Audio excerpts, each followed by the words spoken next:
Hey all you witches and beautiful spiritualists, it's me, Prosperity Witch Ellie, and welcome back, welcome if you're new. So today, I'm excited.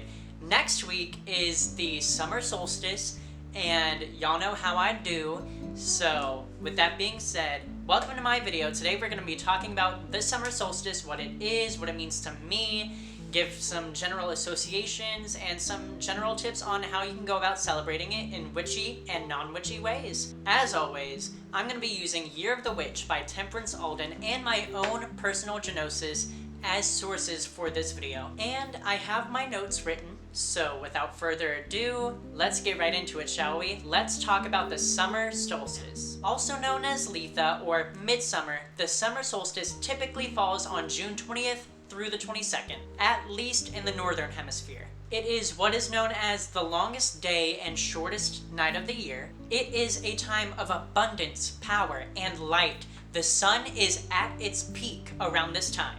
And around this time, nature is bursting to life. It is a time of fertility, fire, strength, and fulfillment.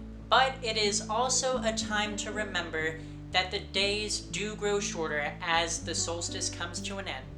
In ancient times, it was marked by bonfires and offerings to solar spirits. It is a high energy, magical time, perfect for spells or rituals on success, empowerment, and protection. Of course, starting off with the Greco-Roman pantheons, we have Apollo, Helios, and Hestia. Apollo being the god of sunlight, healing, prophecy, and a bunch of other things, and Helios being the embodiment of the sun itself. And of course Hestia, the goddess of the hearth, often honored in fire festivals. In the Norse or Germanic pantheon, we have Baldur, Sona, and Freyr, Baldur being the god of light, Sona being the goddess who drives the sun's chariot across the sky, and Freyr, once again because he's associated with rituals of abundance and fertility. Moving on to the Celtic side of things, we have Ani and Lugh, Ani being the Irish goddess of summer, and Lugh being the Irish god of sunlight and skills and a bunch of other things as well. Finally, to conclude this part of my video,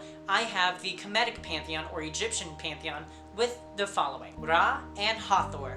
Ra being the god of the sun, and Hathor often being associated with nourishing the sun. Okay, so being that this is a time of the year where life is fruitful and abundant and most of everything is pleasurable, at least, let's talk about foods for this time.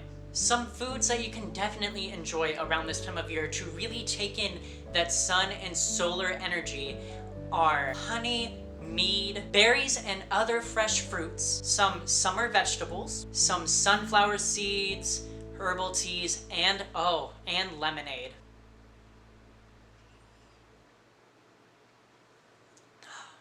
Okay, so now that we got all the associations that I've associated with this time of year out of the way, let's get down to the nitty-gritty part of the video, the part of the video that I'm sure you guys came to actually see and enjoy. Let's talk about non-witchy ways and witchy ways to celebrate this time of year. Kicking off with the non-witchy ways, of course, as always, I have wear the colors of the season. That's your golds, your yellows, your oranges, reds, lighter blues and greens, and of course, white. I guess you can say I'm doing it right today, huh? I don't know if you guys can kind of see it, but hey, I got a little sun on my shirt. I'm enjoying myself. Another thing you can do to celebrate this time of year in a non-witchy way is go outside and enjoy the sun in a safe way, of course. Sunbathe, have a picnic, go to the beach even. Or do what my friends and I did the other day, go on a hike. Host a bonfire or a backyard barbecue. Oh, you know what? I haven't done that in a while. I might do that actually. And of course, go outside and bring the outside in. Bring some flowers in from outside that are associated with this time of year. Dandelions, sunflower, well, if they can fit in your house, that is. But you get the idea. Decorate for this time. Put up some cute little summer decor. Okay. And now for the more witchy side of the list, how to celebrate the summer solstice, how to celebrate Litha in a more ritualistic, witchy kind of way. Let's go. Of course, I'm going to say it, honor the spirits of this time, that being the deities I mentioned earlier or any other being or spirit that you associate with the summer, with the sun. this is a perfect time to honor them. Next, you can perform fire or sun magic for courage, strength, confidence, or vitality. Whatever your form of divination is, that being tarot, bones, runes. Do some divination for the second half of the year. How is your next 6 months gonna go?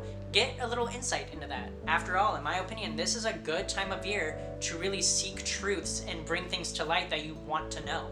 Take advantage of the booming energy around this time. Do some workings for personal power, passion, success, abundance even. In my opinion, I have noticed a personal, at least to me, more potent or successful rate when it comes to spells of that nature around this time of year because of the energy that I'm surrounded by. And finally, the last thing on this part of the list is to create some solar water. Go outside, get yourself a jar or container of some sort, fill it with water, let it charge by sunlight. This is especially good of a practice if you're like me and you don't really get direct sun in your area, so you gotta kind of like make do with what you got. But of course you can use that water in teas, you can use it in bath workings, you can use it any way you want, really. But yeah, so that was my video. That was all I had to say on the summer solstice, Litha, associations with it, spirits with it, and things you can do, both witchy and non-witchy. So I'm gonna go ahead and go. Oh, I'm excited, y'all. I hope y'all enjoyed this video because I know I had fun making it. But anyway, if you guys enjoyed, leave a like, comment down below anything and everything to do with the summer solstice, the sun, and anything you want to add to my list in case you feel like you have an idea that I missed. But anyways, share this video with a friend or anyone you think would love this type of content, and subscribe for more in the future. As always, make wise choices and make delicious pizza.